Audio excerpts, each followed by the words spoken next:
Oke, baik semuanya. Selamat malam, Bapak Ibu. Akhirnya kita bertemu lagi ya setiap hari Kamis malam jam 8 malam. Kita selalu mengadakan rutin acara seminar kesehatan ya. Jadi supaya Bapak Ibu bisa tahu dan kenal nih manfaat flavanol untuk kesehatan tubuh kita. Baik, perkenalkan saya Diana, saya produk spesialis dari Forever Health Indonesia. Kondisi saya saat ini kurang lebih lagi terkena dampak polusi di Jakarta ya Bapak Ibu ya. Tapi itu tidak menjadikan saya untuk apa capek atau gimana. Saya tetap semangat untuk ketemu Bapak Ibu semua ya. Oke, baik Bapak Ibu.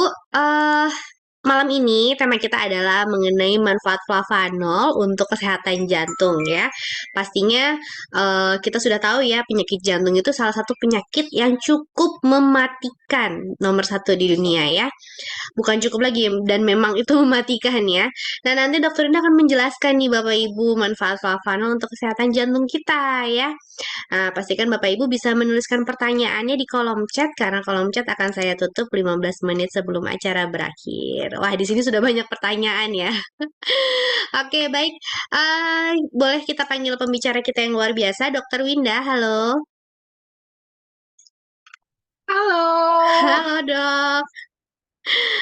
Oke, untuk materi malam hari ini mengenai jantung ya, Dok ya. Dan nanti dokter ini akan menyampaikan materinya. Bapak Bapak Ibu bisa langsung menuliskan pertanyaannya ya.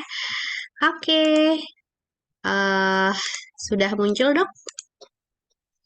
Sebentar. Sudah?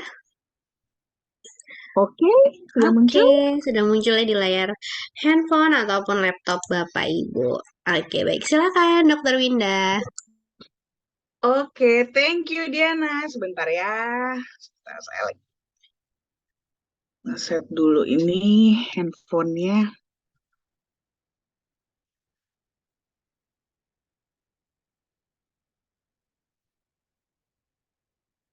Oke, hai, selamat pagi teman-teman FHI. Wow, tumben banget. Jam segini sudah ramai sekali. Wow, wow, wow, wow. Ini udah pertanyaan juga udah langsung banyak banget lagi. Langsung semangat banget ya mau nanya-nanya. Oke, nggak apa-apa. Tapi nanti tanya-tanya nanti ya setelah presentasi. Nah, ini nanti gimana nih kabarnya? Pada sehat atau mungkin ada yang kayak Diana juga sudah mulai menjadi korban korban polusi ya? Tapi nggak apa-apa. Tenggak terus ya di flavanolnya ya, biar tetap terjaga kesehatannya. Oke? Ya, Ah, kita akan membahas topik hari ini itu adalah tentang jantung. Di mana jantung ini, saya yakin teman-teman pasti sebenarnya udah familiar banget. Secara penyakit jantung itu penyakit yang paling populer, ya. Dari kita semua di sini pasti ada aja kenal orang yang sakit jantung, ya kan? Makanya penyakit jantung itu masih menjadi pembunuh nomor satu di dunia. Nah, rumah sakit pusatnya aja deketnya sama kantor kita ya, rumah sakit harapan kita. Nah, makanya kita nih sebagai orang-orang yang sudah punya flavanol, harusnya kita bisa dong lebih menjaga lagi jantung kita. Nggak sama kayak orang-orang yang belum kenal flavanol. Tapi untuk supaya kita bisa menjaga jantung kita harus lebih memahami dulu tentang penyakit ini supaya lebih apa ya bilangnya ya, lebih mantap lagi untuk proteksi dan juga pencegahannya. Yuk kita bahas.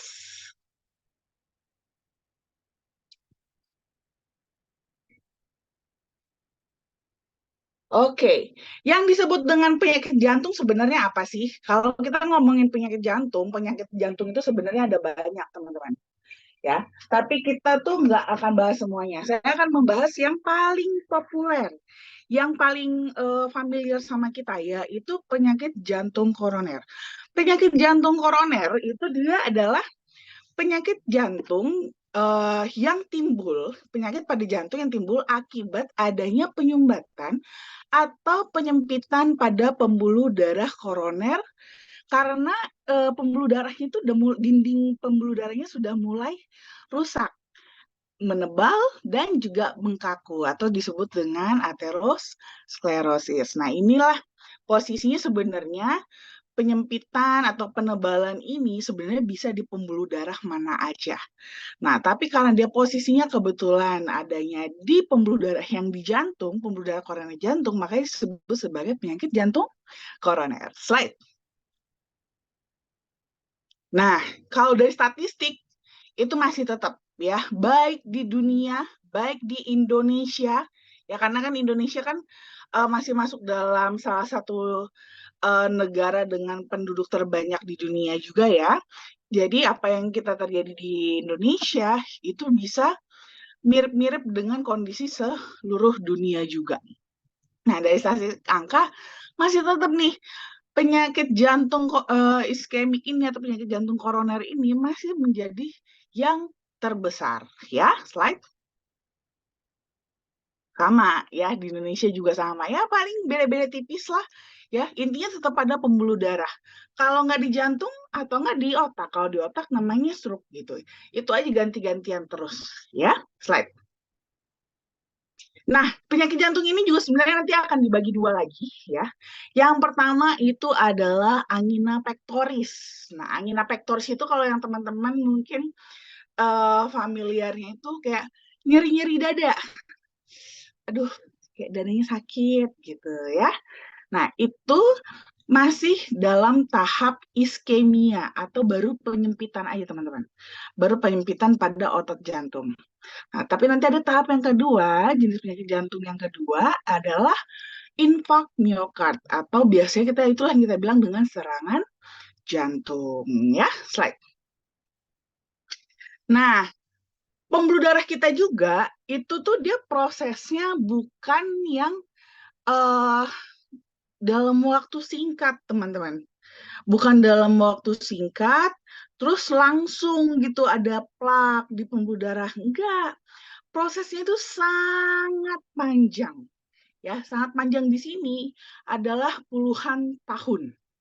Ya. Jadi kalau teman-teman punya plak pada pembuluh darah sekarang, bukan karena gaya hidup teman-teman 2 tahun yang lalu, dari 3 tahun yang lalu, enggak, bukan. Tapi karena gaya hidup teman-teman dari sejak 20 tahun yang lalu atau 30 tahun yang lalu. Di mana itu berarti mungkin ya kita pas zaman-zaman kita masih sekolah ya, masih SMP, masih SMA, itu udah mulai prosesnya gitu. Jadi pada saat kita lahir ya, pada saat kita lahir itu kita punya pembuluh masih normal. Ya kan, masih normal. Kita bayi, balita, itu masih normal. Karena makan kita bagus. Tapi pada saat kita sudah mulai, mungkin kita sudah mulai masuk sekolah.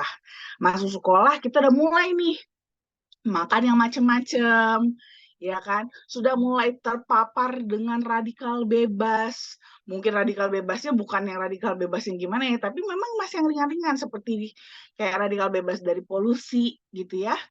Nah, itu mungkin masih ringan, tapi karena menumpuk itu sudah mulai sedikit demi sedikit merusak pembuluh darah.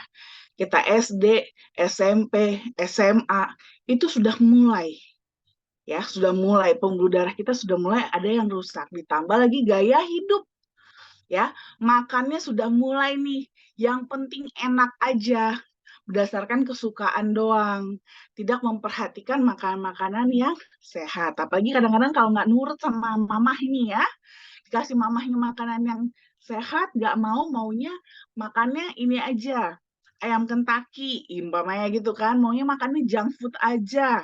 Nah, mulailah ada penempelan lemak-lemak di dinding pembuluh darah.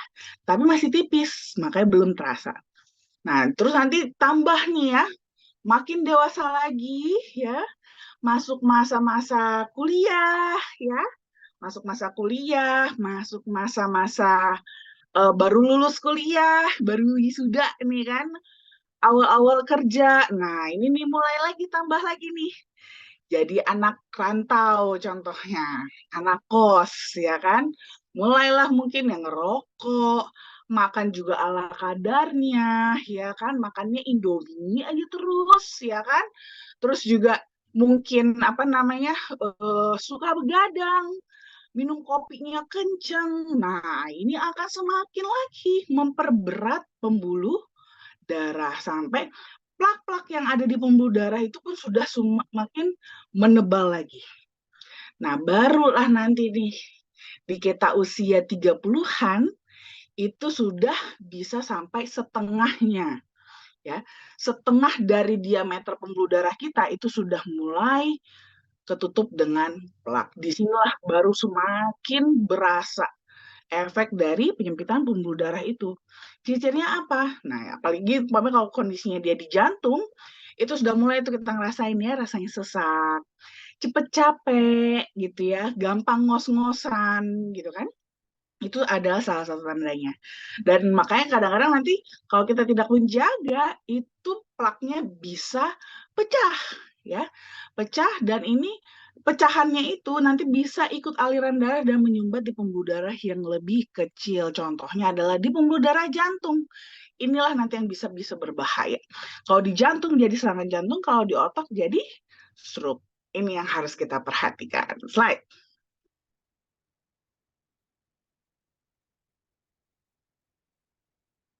Nah, sekarang siapa aja sih kita yang punya resiko nih untuk kena penyakit jantung? Pertama, kita yang punya hipertensi. Nah, siapa-siapa yang punya hipertensi? Hati-hati. Teman-teman punya resiko untuk kena jantung ya. Karena kalau kita punya hipertensi, kita tuh punya resiko tuh 5 kali lebih besar dibandingkan yang tensinya normal. Apalagi kalau kita punya hipertensi plus diabetes, dikali 2 lagi. Jadi 10 kali lebih beresiko dibandingkan yang tidak punya diabetes dan hipertensi. Terus juga tentunya kita-kita yang punya kolesterol tinggi. Kenapa? Karena ya otomatis kalau kita punya kolesterol tinggi, ya berarti yang berpotensi membuat plak-plak pada pembuluh darah kita juga makin banyak. Karena kan kalau kolesterol itu kan terutama LDL ya, kolesterol jahat kita biasanya bilangnya, itu tuh sifatnya dia membentuk plak pada pembuluh darah. Jadi kalau kolesterol kita tinggi, ya otomatis LDL kita tinggi, berarti LDL ini banyak yang beresiko bisa nempel di dinding pembuluh darah dan menciptakan plak-plak sehingga membuat pembuluh darah kita jadi makin sempit.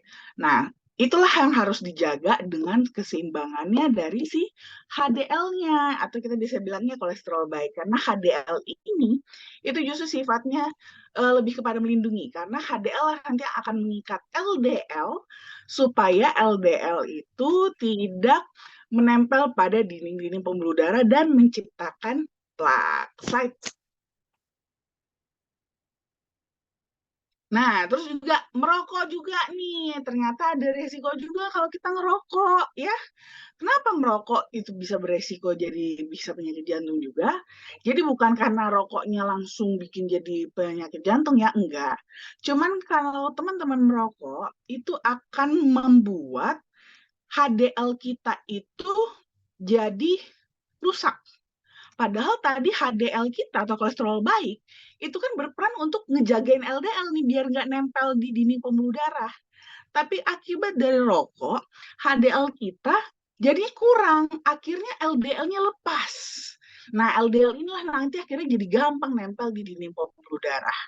Nah, makin banyak lagi nanti yang kita ngerokok, semakin berat merokoknya, maka akan semakin banyak HDL yang dirusak.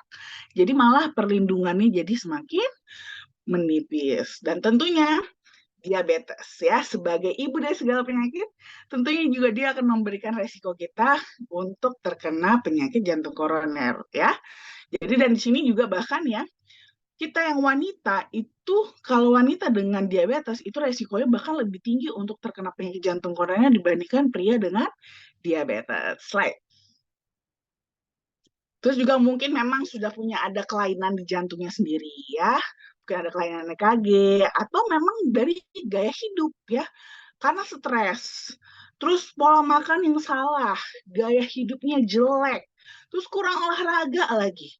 Nah, itu semua gaya-gaya hidup ini itu juga nantinya bisa melit kita atau membuat kita jadi yaitu ya jadi hipertensi, hiperkolesterol, terus mungkin jadi diabetes. Akhirnya gara-gara kita kena penyakit tersebut, akhirnya kita jadi beresiko juga jadi penyakit jantung koroner. Jadi memang selalu semua dimulai dari gaya hidup yang lebih sehat terlebih dahulu.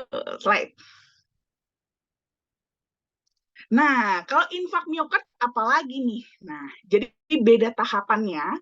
Kalau tadi yang angina tadi ya, atau iskemik jantung tadi, itu tuh dia baru sampai di tahap eh, penyumbatannya itu belum full. Jadi baru penyempitan aja. Sehingga ini akan membuat aliran darah itu jadi menurun. Jadi kurang supply. Kalau infak miokard itu dia sudah totally tersumbat. Jadi memang pasokan darahnya itu bahkan nggak bisa lewat, teman-teman. Sehingga akibatnya apa? Karena pembuluh darah yang tersumbat tersebut, aliran darah nggak bisa lewat, sehingga jadinya bagian dari jantung yang harusnya diperdarahi oleh si pembuluh darah tersebut akhirnya mengalami kematian sel. Dan inilah yang nanti akan membuat jadi serangan jantung. Dan ini paling sering justru teman-teman kejadiannya, ya. Paling sering kejadiannya justru bukan karena plak yang ada di pembuluh darah jantung itu sendiri, tapi justru karena plak yang ada di tempat lain. Plak yang ada di tempat lain itu apa namanya eh, pecah, ikut aliran darah, nyangkutnya di jantung. Nah, kadang-kadang kan kita kan hanya concern terhadap plak yang ada di jantung aja, ya kan? Makanya kita di kateter nih, baru habis kateter. Kateter dicek, ternyata ada penyempitan di pembuluh darah jantung. Kita hanya menjaga jantung aja. Padahal sebenarnya banyak yang bagian yang perlu kita jaga. Seluruh pembuluh darah kita harus kita jaga. Padahal pembuluh darah kita kan ada panjang banget ya. Lebih dari 2,5 kali keliling bumi. Bayangin aja ya, jadi sepanjang itu yang harus kita jagain, gak cuman yang di pembuluh darah jantung doang, karena dengan menjaga semuanya kita juga otomatis menjaga jantung kita juga. Makanya justru itu dia teman-teman, kita harus alert tanda-tanda bagaimana apakah kita sudah mulai ada plak nggak di pembuluh darah kita gitu. Slide. Nah, kalau seandainya terjadi serangan jantung, ciri-cirinya kayak gimana nih? Ya, ciri-cirinya yang pasti adalah nyeri dada. Ya, pastilah nyeri dada, bukan nyeri perut ya, nggak mungkin nyeri perut kan? Jadi pasti akan mengalami nyeri dada, tapi nyeri dadanya itu khas teman-teman, khas banget ya. Pertama mulai dari lokasi. Lokasinya itu dia bisa di bagian tengah ya, di belakang dari tulang dada, atau bisa juga agak ke sebelah kiri. Nah, lalu rasanya itu seperti bisa rasanya seperti ditekan atau ditimpa beban berat, atau bisa juga terasanya itu panas seperti terbakar, atau seperti diremas-remas, ditusuk, diiris, ataupun seperti tercekik. Dan yang menjadi khas dari nyeri dadanya serangan jantung adalah adanya penjalaran. Nah, jadi ini bisa menjalar nyerinya itu teman-teman, nggak cuma tadi di dada aja, tapi dia bisa menjalar ke leher, ke rahang bawah, ke bahu, atau tembus ke belakang ke punggung, atau bahkan sampai ke tangan ya, bisa sampai ke jari-jari ataupun ke ulu hati. Nah, kadang-kadang ini suka mirip nih ya nyerinya dari serangan jantung dengan mungkin teman-teman familiar dengan GERD ya. MAH, GERD itu tuh mirip dia. Sama juga rasanya. Rasanya kan sama-sama nyerinya di dada juga ya. Sama-sama terasanya tuh kayak terbakar gitu, kayak panas gitu ya, kayak terbakar di area dada. Tapi kalau GERD itu nggak ada penjalaran. Dia cuman di dada aja ya, hanya di dada saja dia terasa nyerinya. Tapi kalau pada serangan jantung itu dia khas dengan adanya penjalaran. Lalu juga biasanya tentunya akan disertai juga dengan gejala penyerta ya, seperti rasa suka hidup, sesak nafas, keringat dingin, dan pucat. Slide. Nah, ini kira-kira kurang lebih gambarannya ya. Gambarannya untuk tempat-tempat nyeri yang menjalar tadi akibat dari serangan jantung. Slide.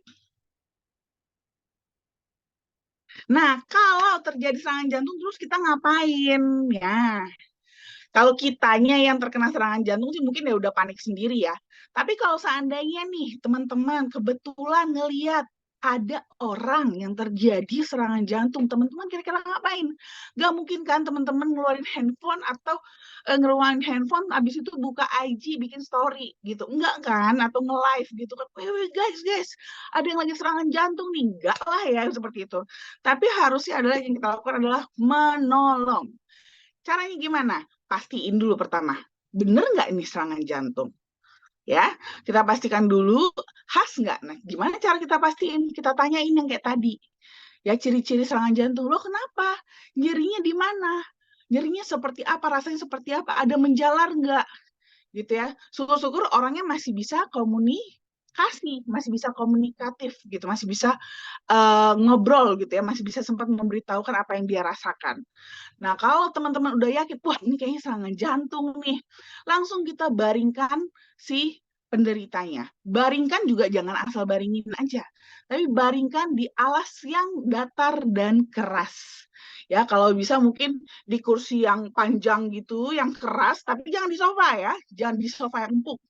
Atau sekali di lantai aja, ya di lantai datar gitu ya, dibaringkan sambil teman-teman telepon dokter atau telepon ambulans, atau kayak kalau memang kebetulan teman-teman punya kendaraan langsung bawa ke rumah sakit juga masih bisa.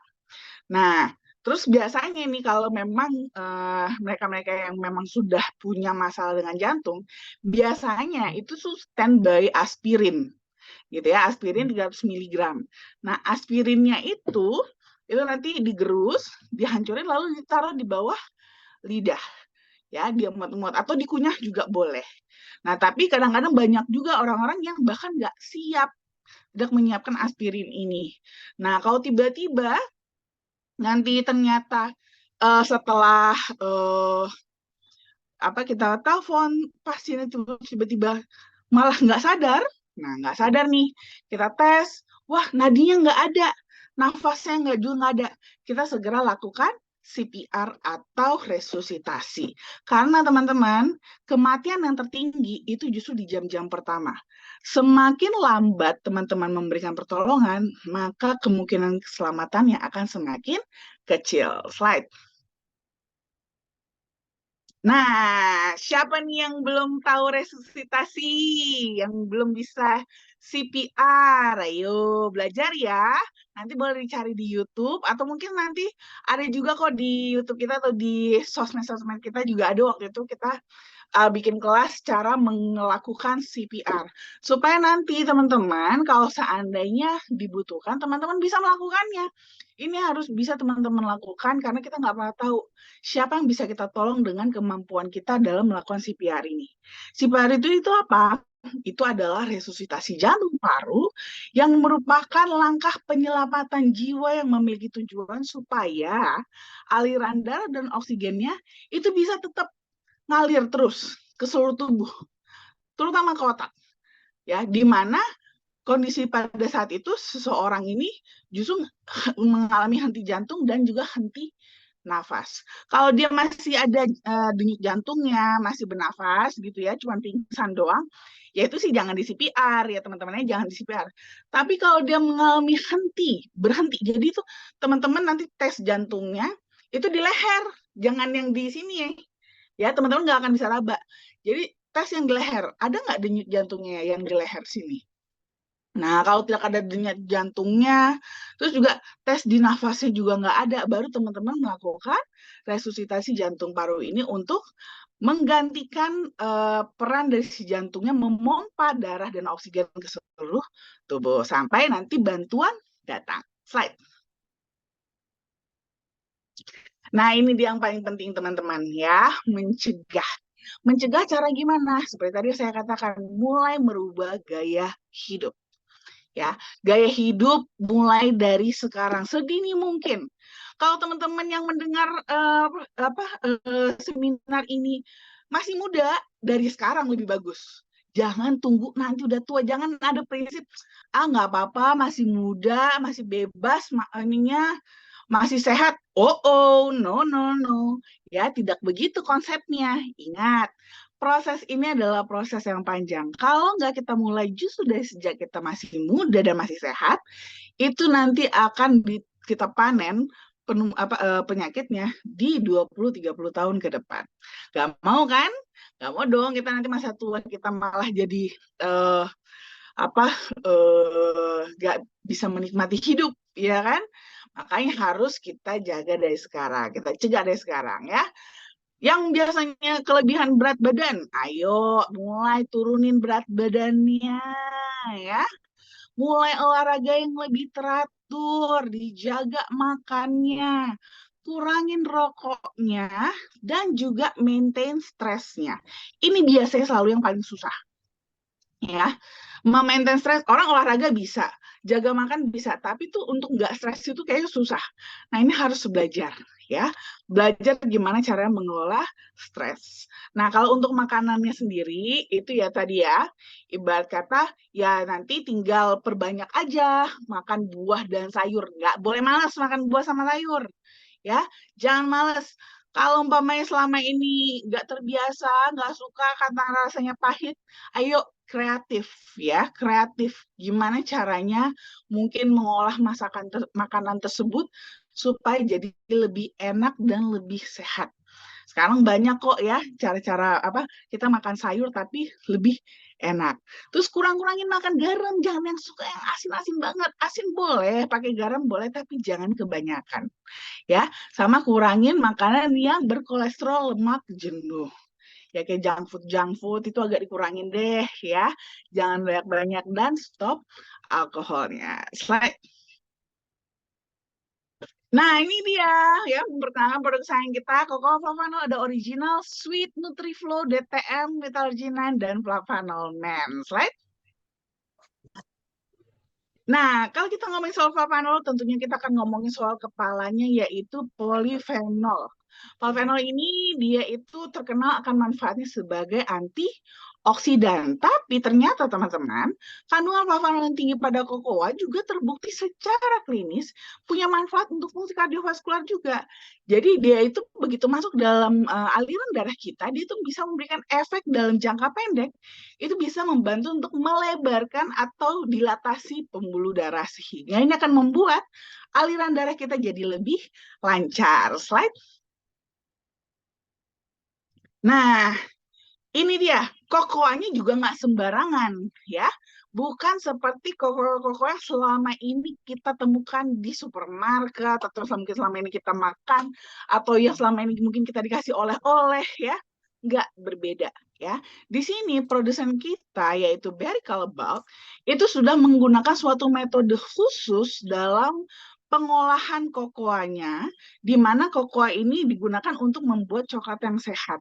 Karena metode pengolahannya ini telah terbukti dapat mempertahankan hingga 80% kadar flavanol kakao yang ada secara alami dan ini sudah dipatenkan ya.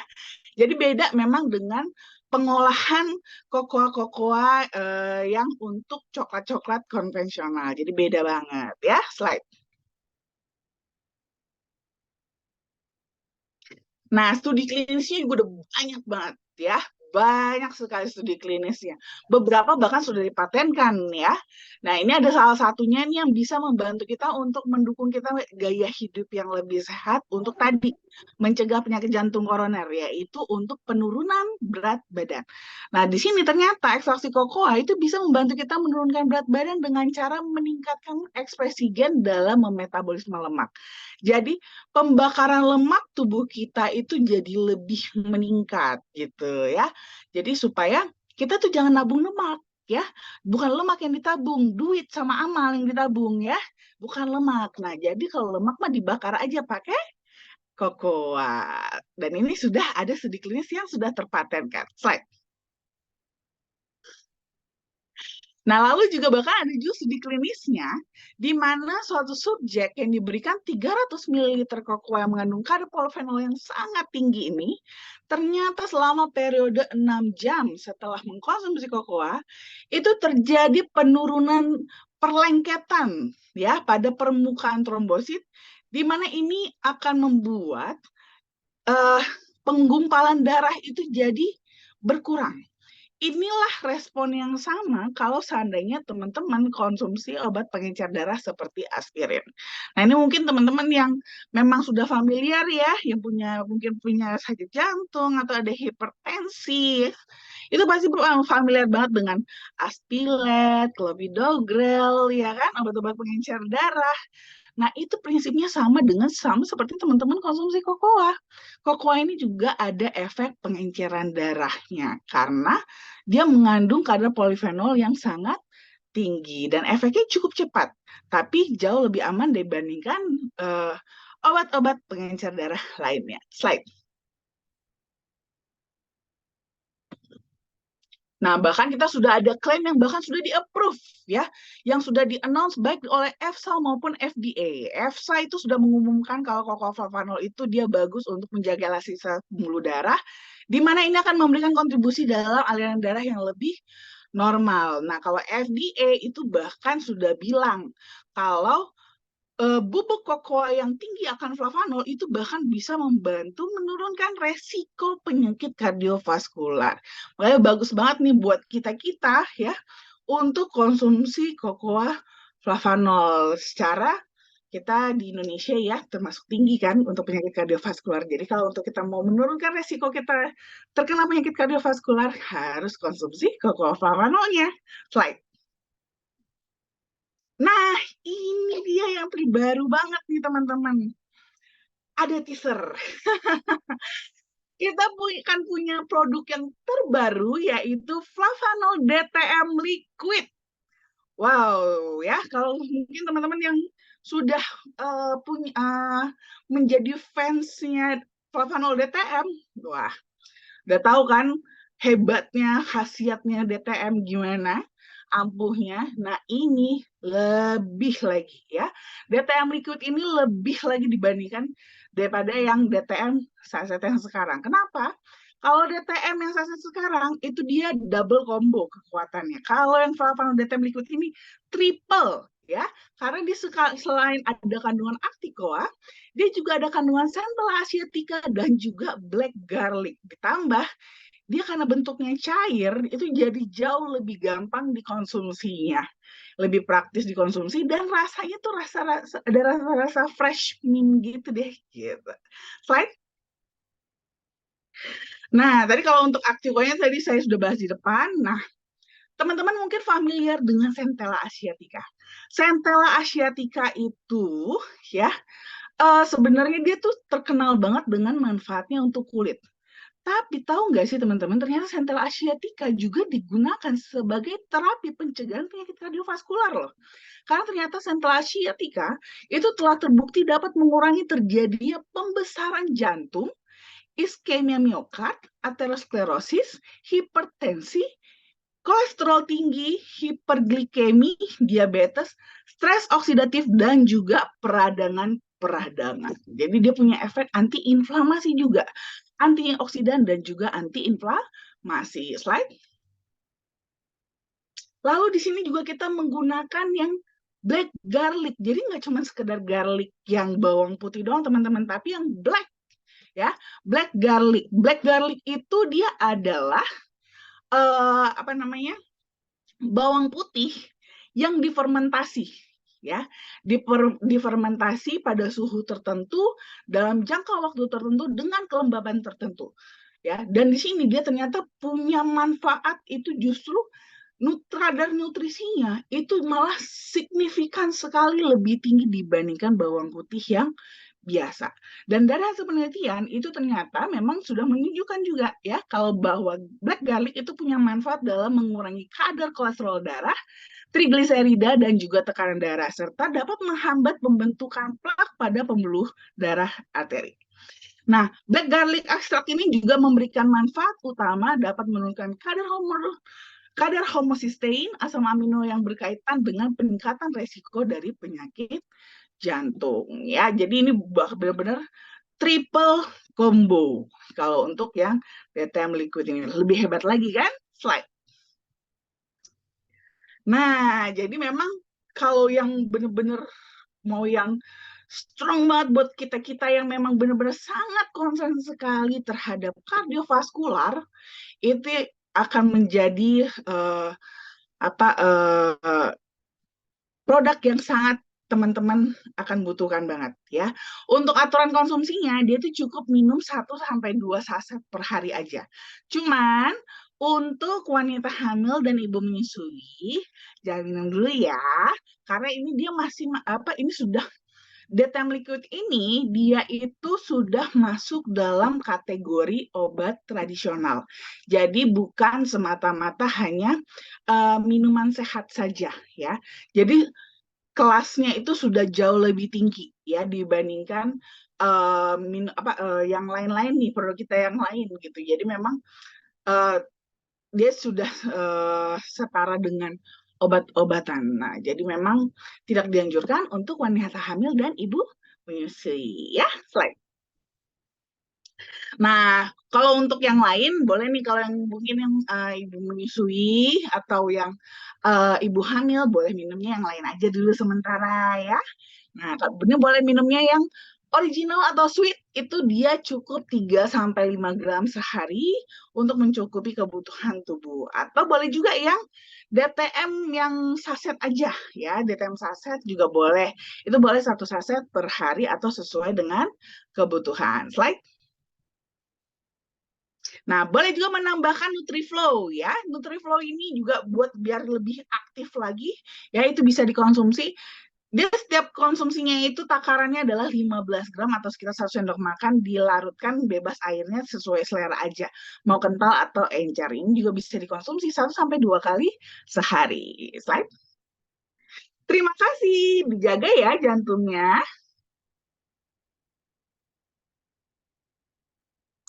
Oke, baik. Terima kasih, Dokter Winda. Nah, itu dia Bapak Ibu ya, penjelasan singkat nih mengenai produk terbaru kita, yaitu ada DTM Liquid ya. Nah, baik. Sebelum kita ke sesi tanya jawab, boleh ya saya informasikan mengenai acara dan juga promo yang dijalankan oleh FAI saat ini. Nah, baik Bapak Ibu, kita juga ada nomor konsultasi bagi Bapak Ibu yang ingin melakukan konsultasi kesehatan bisa langsung chat nih ya di nomor 0878 1706 6067. Mungkin ada yang ingin tanya-tanya mengenai produk dari DTM Liquid untuk konsumsinya bagaimana? Anjurannya bisa langsung chat ke FI Medical Consultant. Tentunya Dokter Winda ataupun Dokter Ita akan menjawab langsung pertanyaan Bapak Ibu ya. Selanjutnya, kita ada sosial media nih Bapak Ibu seperti YouTube di Forever Healthy Indonesia Official, Instagram @foreverhealthy.id, kemudian ada Facebook di Forever Healthy Indonesia, Telegram FI Official, dan TikToknya di @foreverhealthy.indonesia. Nah, jangan lupa untuk mengikuti sosial media kami ya Bapak Ibu ya semuanya supaya nggak sampai ketinggalan berita, informasi, artikel, dan lain-lainnya ya. Oke, selanjutnya kita ke annual rank promo dari peringkat Star Warrior Elite Master, Grandmaster, dan juga Legend. Selain mendapatkan uang tunai hingga miliaran rupiah, Bapak Ibu juga bisa mendapatkan logam mulia 100 gram dan juga mobil mewah nih Bapak Ibu ya seperti Mitsubishi Expander dan juga Innova Zenix ya. Luar biasa sekali Bapak Ibu ya. Jadi Bapak Ibu bisa terus kejar promonya untuk mendapatkan hadiah menarik dari FAI. Dan tidak tanggung-tanggung, selain memberikan uang tunai dan juga hadiah mobil mewah, FAI juga ingin mengajak Bapak Ibu untuk trip ke Bangkok loh. Trip ini kita jalankan 5 hari 4 malam dan periodenya sudah dimulai dari awal tahun tanggal 1 Januari sampai nanti 31 Desember 2023. Untuk persyaratannya cukup mudah dengan mengumpulkan 8.500 CV dan 60 poin. Ya, jadi memang untuk promo trip Bangkok ini sudah banyak banget yang dapat ya Bapak Ibu ya. Jadi diharapkan Bapak Ibu yang ikut seminar kesehatan malam hari ini bisa ikut berangkat nih rame-rame ke Bangkok ya biar jadi semakin lebih seru ya trip kita tahun ini ya. Nah, kemudian untuk Bapak Ibu yang berada di wilayah Jabodetabek, boleh langsung datang nih ke kantor kami untuk memperkenalkan peluang bisnis dan juga produk kami ya di kantor pusat FAI di Gedung Kosa lantai 3 dan ini terbuka untuk umum dari Rabu sampai dengan Jumat jam 12 siang sampai dengan jam 5 sore tentunya. Kami akan memberikan flavanol drink ya dan juga meals untuk Bapak Ibu yang hadir. Nah, kemudian tadi dokternya sudah menjelaskan DTM liquid ya. Kita karena memang ingin mengajak Bapak Ibu untuk mengonsumsi flavanol DTM liquid ini, kita memberikan promo nih Bapak Ibu ya. Dengan pembelian 3 box Flavanol original, Bapak Ibu akan mendapatkan satu box DTM liquid ya. Pembelian ini hanya dalam satu invoice, berlaku kelipatan dan stok selama stok masih ada ya. Jadi cepet-cepet diposting untuk pembelanjaan untuk mendapatkan hadiah Flavanol DTM ini ya. Nah, untuk Flavanol DTM ini satu boxnya itu ada 5 saset ya. Jadi Bapak Ibu bisa langsung eh kejar promonya ya karena memang ini eh cukup dengan pembelanjaan 3 original aja Bapak Ibu bisa mendapatkan Flavanol DTM liquid. Luar biasa sekali ya. Kemudian nanti di hari Sabtu kita ada bisnis preview yang akan dibawakan oleh Bapak Aris Hendra Wardana dan juga Ibu Anastasia Yusuf di Gedung Kosa lantai 3 jam 2 siang hari Sabtu tanggal 16 September. Nah, ini Bapak Ibu bisa langsung datang ke kantor kami untuk untuk mengetahui mengenai bisnis dari FAI ya. Sekalian nanti posting juga ya untuk pembelanjaan 3 box supaya mendapatkan DTM liquid ya. Kalau bisa postingnya malam ini karena memang stoknya sangat terbatas banget ya Bapak Ibu ya untuk free DTM liquid ini ya. Oke, baik. Semoga Bapak Ibu beruntung yang ikut Zoom pada malam hari ini beruntung bisa mendapatkan satu box DTM liquid. Oke, baik. Itu dia Dokter Winda. Luar biasa sekali ya produk kami ya. Bisa untuk segala jenis usia dan juga masalah kesehatan ya dok ya, mulai dari pencegahan, kemudian membantu dalam pengobatan ya luar biasa sekali ya. Oke, baik selanjutnya kita ke sesi tanya jawab nih dok, udah banyak banget pertanyaannya. Sepertinya saya akan tutup lebih awal ya kalau seperti ini ya. Iya, Oke. jawabnya panjang-panjang banget. Tadi sambil ngerasa, waduh, banyak sekali. Iya, saking semangatnya nih dok, soalnya ya dok ya. Luar biasa sekali, apalagi kita sudah memperkenalkan produk baru kita nih dok, yang memang sudah dinanti-nanti banget oleh seluruh mitra FAI ya. Baik dari Ibu Aprianti. Pertanyaannya tumor hepatitis B, apakah bisa dikasih kokoa dari ukuran berapa kali sehari? Kemudian urat membesar di belakang akibat jatuh, apakah bisa dikasih kokoa? Berapa kali sehari, dan kalau ada cairan di kepala, pengaruhnya apa dokter? Apakah bisa dikasih Cocoa Flavanol? Oke, yang mana dulu nih? Aku udah saking banyaknya aku udah nggak tahu nih. Dari yang paling atas ya. Ya, paling atas 3 Tadi yang pertanyaan dari Ibu Aprianti. oke, tadi yang kalau ada cairan di kepala itu pengaruh apa? Nah, ini sebenarnya sih harus ini kalau cairan di kepala itu bisa macam-macam banget sih. Nah, ini harus dicek dulu ya, harus dipastikan apa bisa cairan apa dulu nih? Apakah cairan otak kah? Karena memang cairan otak memang pada dasarnya sudah ada ya di otak kita. Cuman apakah cairan yang memang produksinya berlebihan atau ibaratnya hidrosefalus gitu kan? Atau cairannya ini malah cairan darah alias ada perdarahan. Nah, ini harus dipastikan dulu ya, cairannya apa dan dari mana gitu. Apakah bisa dikasih coklat? Kalau seandainya dia karena cairannya itu adalah cairan darah, jangan. Itu artinya namanya lagi ada perdarahan aktif. Kalau kita kasih coklat tadi ya, coklat kokoa flavanol itu kan dia itu bisa membuat dilatasi pembuluh darah. Pembuluh darah itu jadi makin lebar. Kalau lagi ada perdarahan aktif, itu jadi makin ngocor jadinya. Ya, jadi jangan. Tapi kalau sana cairannya itu lebih kepada cairan otak gitu ya, Nah, itu masih boleh, nggak apa-apa dikasih cocoa flavanolnya untuk membantu kan biasanya kenapa bisa sampai produksi cairan otak yang berlebih? Bisa jadi mungkin ada peradangan, ya peradangan yang membuat sehingga produksi cairannya berlebih. Nah, ini kan di dalam cocoa flavanol juga punya efek antiinflamasi, jadi bisa membantu juga untuk mengurangi peradangannya. Tapi tetap harus dipastikan dulu ya, ini cairannya apa dan penyakitnya itu apa. Nah, nanti boleh dikasih cocoa flavanolnya, boleh yang original atau sweet juga boleh ya. Itu mulai dari 5 gram setiap hari ya. Nanti ditingkatkan sesuai dengan kebutuhan. Oke? Nah, kalau yang stroke ya, bagaimana kalau stroke? Apakah bisa dikasih coklat? Justru ini paling bagus ya. Cocoa Novano itu paling recommended untuk kasus-kasus kardiovaskular termasuk stroke ya. Stroke kalau di sini memang sebenarnya dari hasil riset itu justru paling dianjurkan itu stroke. Kalau untuk kasus stroke itu saya sih lebih menganjurkan kalau seandainya stroke yang masih baru banget, masih cukup baru ya, masih ibaratnya baru beberapa minggu serangannya atau baru beberapa bulan, itu saya sangat rekomen banget DTM ya. Apalagi kalau udah ada DTM liquid nih, ya itu bisa dapetin DTM liquid, wah itu bagus banget. Tapi kalau seandainya untuk yang struknya sudah agak panjang, itu bisa maintenance-nya pakai yang original ya. Originalnya minumnya 15 gram setiap hari. 3 kali 5 gram ya, 3 kali sehari ya. Itu nanti boleh dikombinasi dengan DTM-nya gitu ya. Terus kalau minum ori kencing-kencing terus. Bisa aja ya, bisa aja karena kan salah satunya juga kan ori, baik ori ataupun yang lain sama aja sih sebenarnya.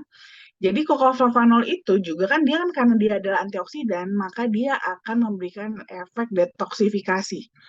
Nah, detoksifikasi itu jalurnya bisa lewat macam-macam.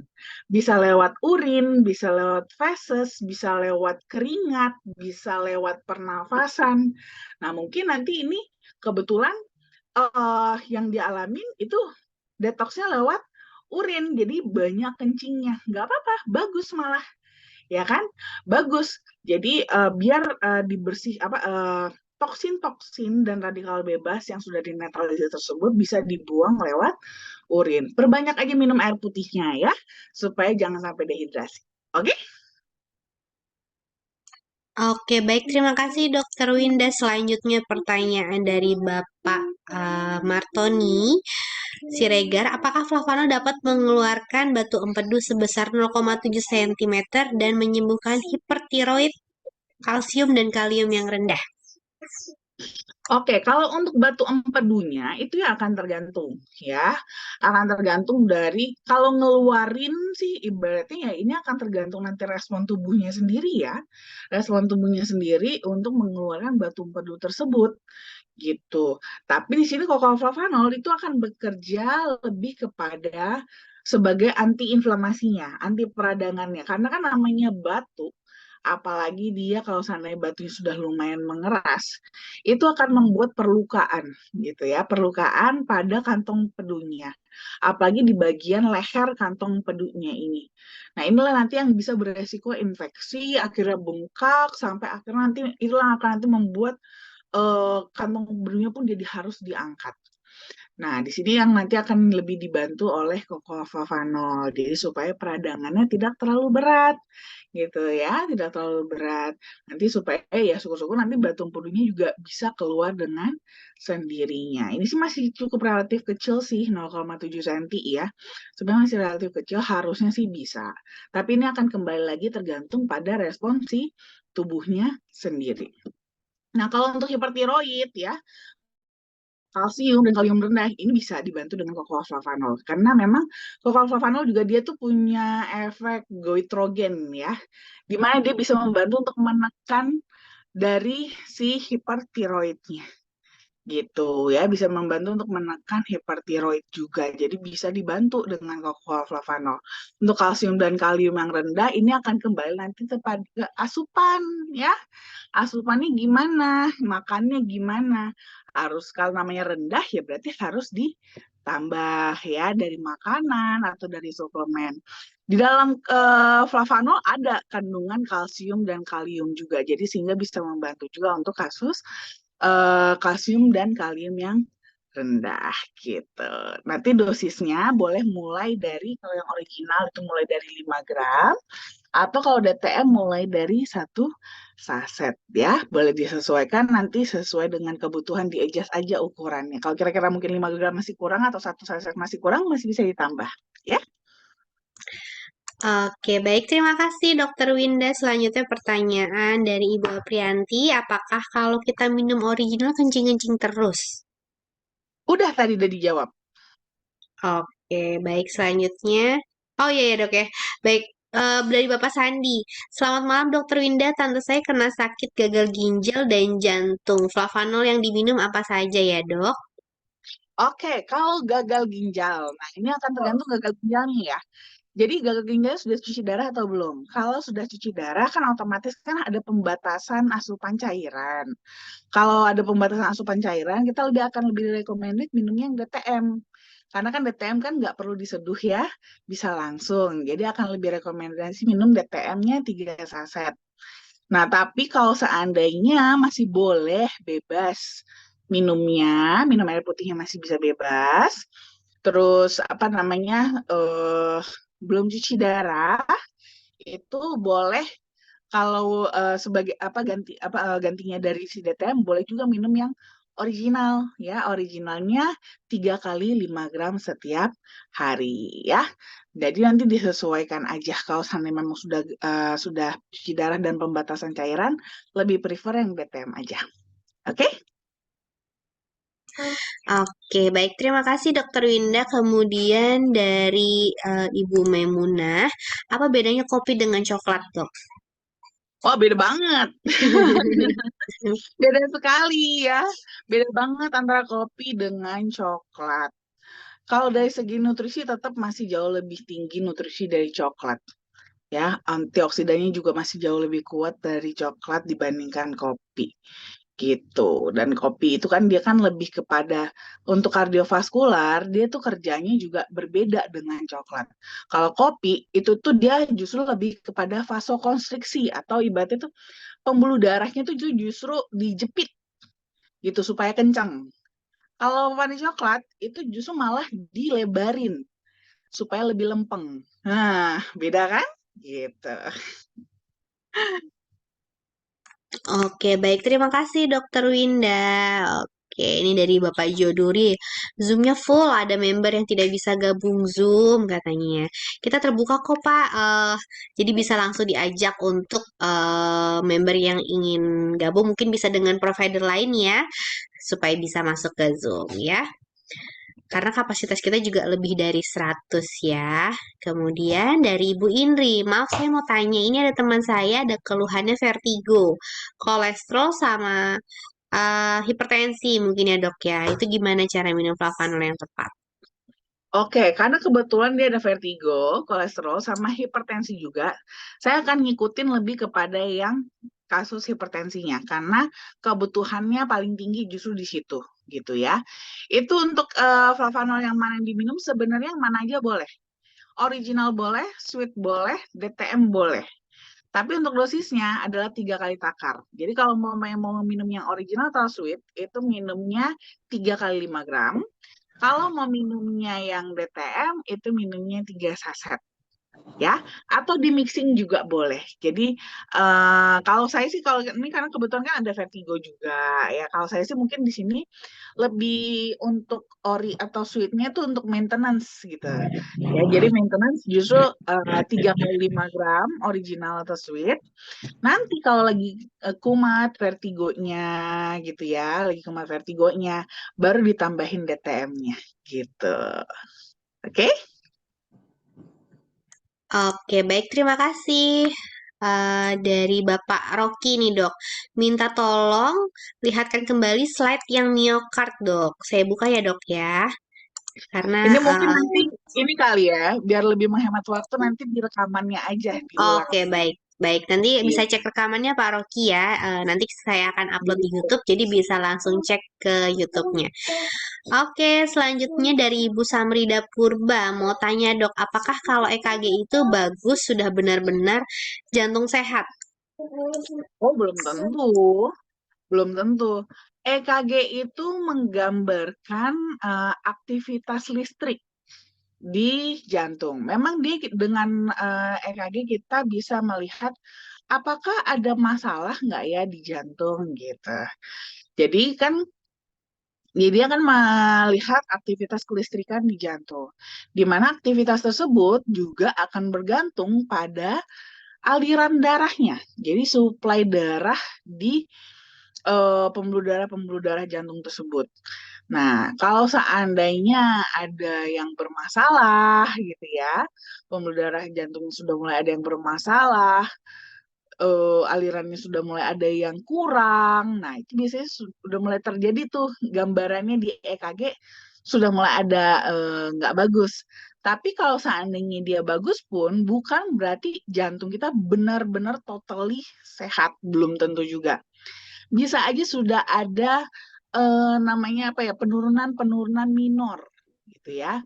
Minor. Jadi yang kecil-kecil tuh sudah mulai ada gitu, tapi belum sampai mengakibatkan efek sampai gangguan pada kelistrikan jantung gitu, pompa jantungnya belum sampai ke sana, belum sampai berefek ke sana gitu. Jadi makanya memang sebenarnya sih kalau untuk kita semua ya di sini itu udah pasti kita punya pembuluh darah itu pasti sudah mulai ada plaknya.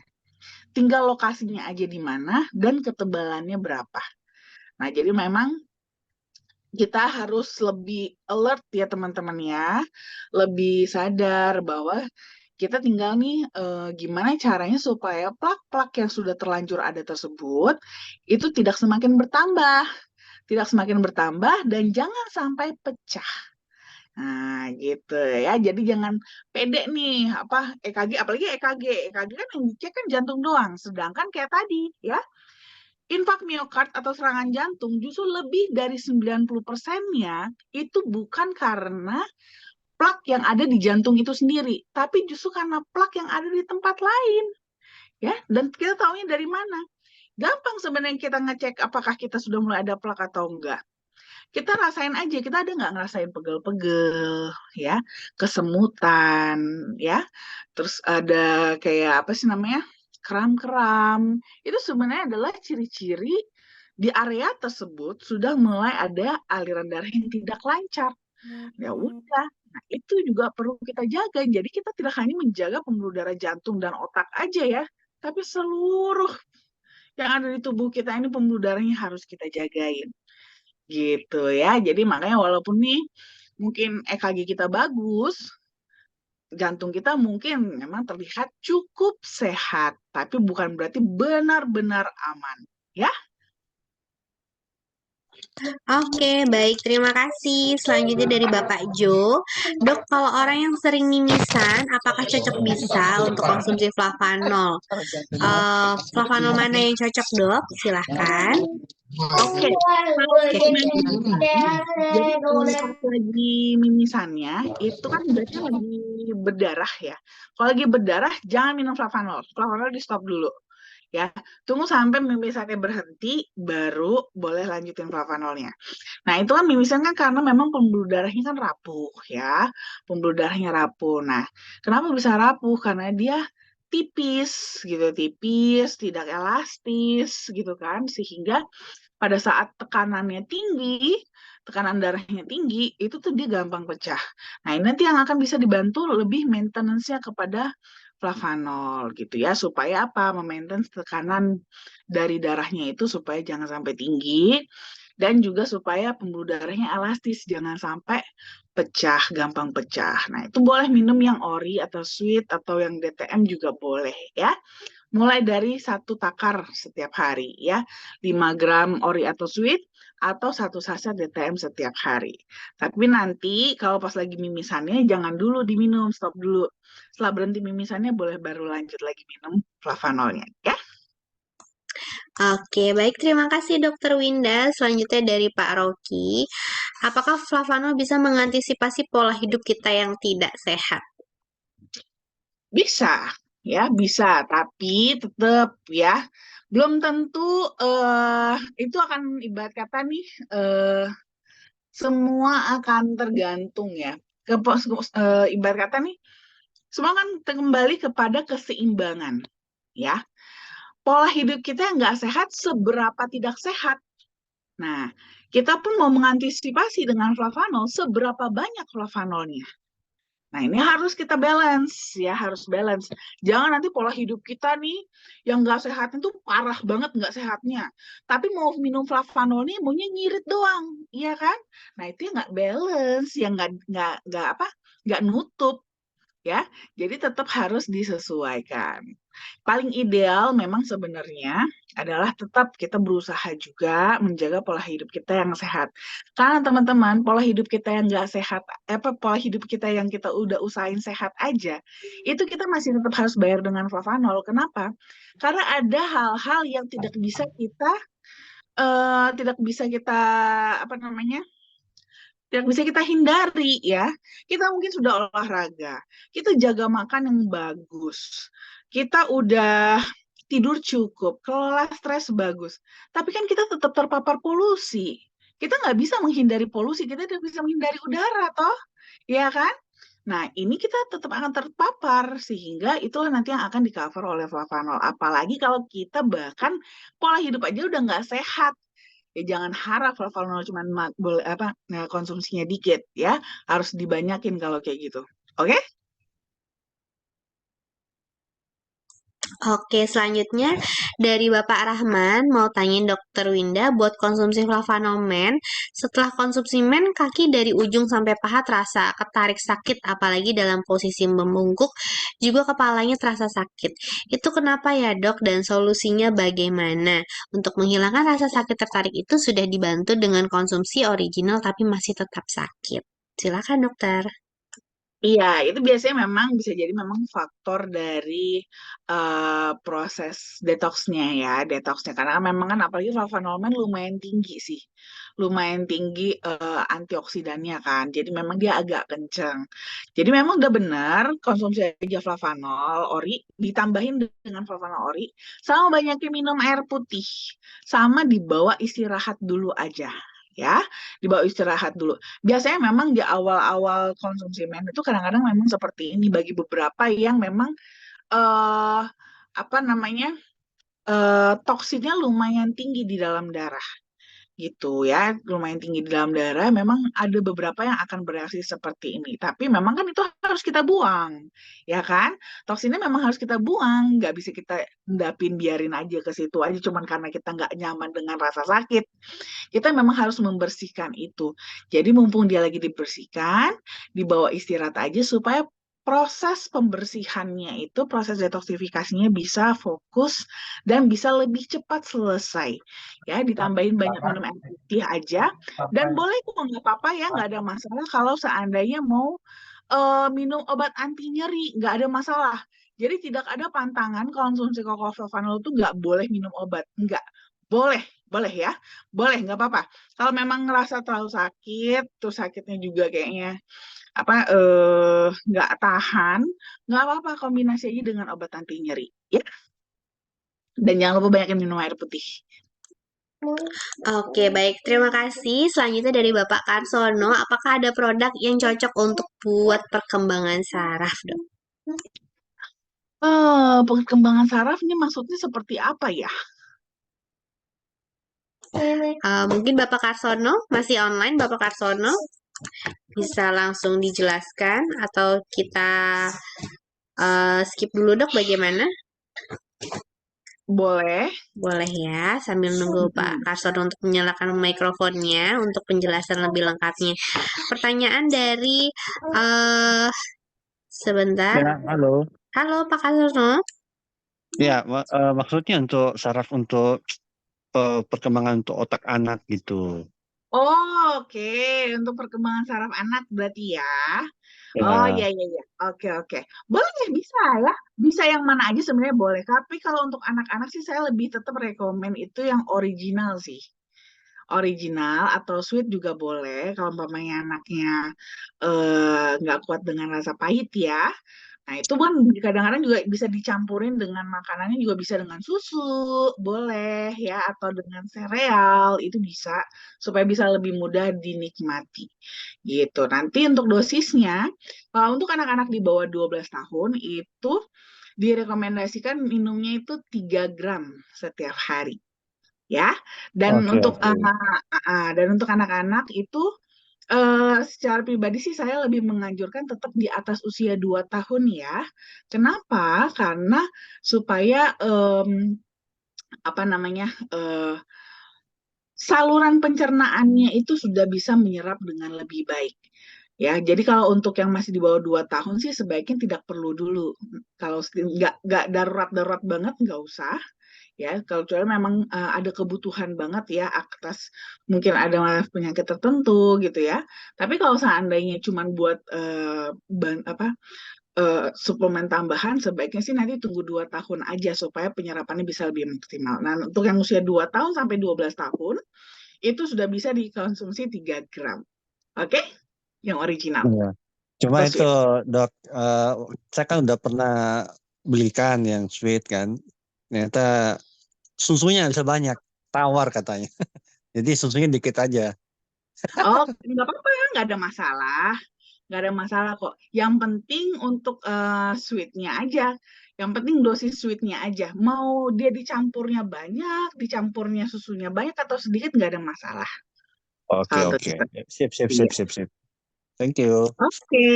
Oke, baik. Terima kasih Pak Karsono. Selanjutnya, pertanyaan terakhir dok dari Ibu Sita. Malam Dokter Winda. Dok, apa saja ciri-ciri orang yang terkena penyakit sakit jantung? Oh, ciri-cirinya belum tentu kelihatan, ya. Belum tentu kelihatan. Yang pasti, pertama, ya, kadang-kadang gini, karena penyakit jantung itu kan sebenarnya adalah proses yang panjang, seperti tadi saya katakan ya, prosesnya itu panjang, teman-teman. Sehingga terkadang ciri-cirinya juga nggak kelihatan. Kenapa? Sudah ada toleransi, ya. Ibaratnya penyempitan pembuluh darahnya itu tuh kan dia nggak mendadak, bukan yang mendadak langsung menyempit gitu, enggak. Dia tuh sedikit demi sedikit demi sedikit demi sedikit sedikit sedikit sedikit makin lama makin tebal sehingga lama-lama tubuhnya pun sudah bertoleransi terhadap apa namanya kondisi tersebut. Makanya kenapa kadang tuh kita bahkan nggak nyadar kalau ternyata kita tuh punya masalah jantung loh. Kita sudah mulai ada plak di jantung. Baru ngerasain kalau penyempitannya udah benar-benar parah, yaitu angina pectoris tadi gitu. Selama kita belum sampai ngerasain nyerinya, ya kita nggak akan ngeh kalau umpamanya kita eh, punya plak di pembuluh darah. Apalagi buat teman-teman kalau yang teman-teman itu nggak rutin melakukan medical check up. Kalau teman-teman nggak rutin melakukan medical check up, teman-teman nggak bakalan tahu kalau teman-teman tuh ternyata penderita sakit jantung koroner gitu ya. Jadi kalau dari ciri-cirinya sebenarnya nggak gitu kelihatan, kecuali memang sudah angina. Kalau udah angina, itu apa ciri-cirinya? Jelas, ya, nyeri dada. Ya, nyeri dada, terus apa gampang capek ya, cepet sesak. Kalau umpamanya naik tangga langsung ngos-ngosan ya. Dan ngos-ngosannya itu tadi ya disertai dengan apa namanya? Nyeri dadanya. Dadanya udah mulai nyut-nyut. Nah, itu adalah ciri-ciri dari penderita sakit jantung. Tapi kalau yang belum menimbulkan gejala, ya nggak kecek kalau seandainya tidak dilakukan medical check up. Gitu. Oke, baik. Terima kasih Dokter Winda. Itu tadi pertanyaan terakhir ya dok ya, ditutup sama Bu Sita ya. Baik, sebelum saya tutup dok, ada yang ingin disampaikan dok mungkin untuk eh, DTM liquidnya nih dok supaya Bapak Ibu bisa semakin semangat untuk konsumsi DTM liquidnya. Oke, ini sih jujur ya teman-teman, seperti biasa kita dari FHI, tim FHI itu akan selalu membuat selalu berinovasi menciptakan produk-produk yang keren-keren ya, dan ini yang kali ini Flavanol DTM Liquid ini benar-benar keren banget teman-teman. Jadi segera deh kalau bisa dapetin itu free-annya ya, supaya teman-teman bisa segera menjadi orang-orang pertama yang nyobain khasiat dan kehebatan dari Flavanol DTM Liquid ini, karena bener-bener aduh, pokoknya saya sampai nggak bisa berkata-kata. Saya aja gara-gara hamil nih jadi nggak boleh minum, padahal pengen banget gitu ya, karena ngelihat literaturnya, ngelihat studi klinisnya itu sangat-sangat keren sekali teman-teman ya. Apalagi buat kita-kita, dan apalagi nih apa ya, itu dia ya, kardiovaskular itu tetap menjadi concern nomor satu. Itu adalah organ yang paling paling paling vital di tubuh kita, karena dari pembuluh darah itu akan kemana-mana ngaruhnya ya, akan memberikan nutrisi ke seluruh organ-organ di tubuh kita yang lain-lainnya. Jadi dengan pembuluh darah yang sehat, yang lainnya juga bisa ikutan sehat ya. Jadi selalu kan saya katakan sama teman-teman, kalau disuruh pilih satu organ yang harus paling kita jaga, itu apa? Pembuluh darah. Karena dari pembuluh darah kita bisa ngebantu seluruh organ-organ kita yang lain. Otak, mata, jantung, ginjal, hati, semua ya, semua bisa kita tolong dengan pembuluh darah yang sehat. Jadi cepetan ya, jangan sampai kehabisan sampelnya, karena aduh sayang sekali ya kalau sampai sempat kehabisan. Oke, Oke, baik. Terima kasih Dokter Winda. Nah, itu dia Bapak Ibu ya. Tips dari Dokter Winda, karena memang yang harus dijaga utama adalah pembuluh darah. Oke, baik, kalau begitu waktunya juga sudah jam 9:10. Saya akhiri seminar kesehatan malam hari ini. Kita ketemu lagi minggu depan. Jangan lupa Bapak Ibu untuk terus konsumsi Flavanol dan posting promo kita hari ini ya, karena hadiahnya juga sangat terbatas ya. Kami tunggu postingannya. Kalau begitu saya Diana, saya undur diri. Terima kasih dan selamat malam semuanya. Selamat beristirahat. bye. Terima kasih dokter. Pak Iskandar. Terima kasih dokter. Terima kasih dok. Terima kasih dokter. Selamat malam semuanya. Buat Ya, dokter. terima kasih dok. Sekian ya live saya. Terima kasih. Terima kasih Bu Diana. Malam Pak Ramli dari Jakarta Selatan. Terima kasih.